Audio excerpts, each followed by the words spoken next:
This is the present and the future of the church and the parishes in Simon. The future, the present and future of the church in Sabah. Some of these children will find their way to the four corners of the earth, and they will be the hope of the world. What are their challenges? What is the world like? Okay, I'd like to just recapitulate what I said on that day when I preached about family in the modern world. The most pressing problem, I think, in families, not all families, some of the families, is this chasm, this rift in relationship.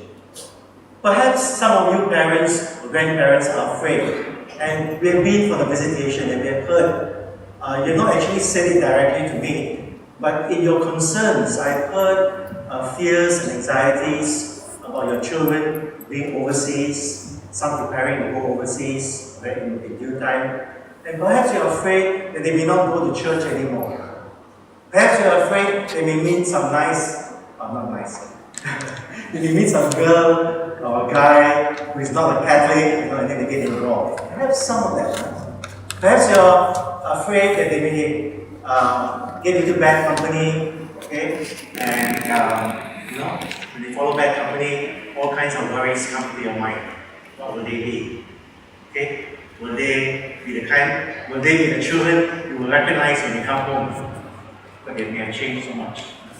So all these concerns we have heard when we visited your homes or when we speak to you. Okay, in counseling, maybe in confessional, you may have heard and felt what you felt, your worries and your fears. Okay? So this is a chasm. A chasm is a widening gap, okay? In understanding, in acceptance. If there's a fear, there's a chasm. If there's anger, there's a chasm.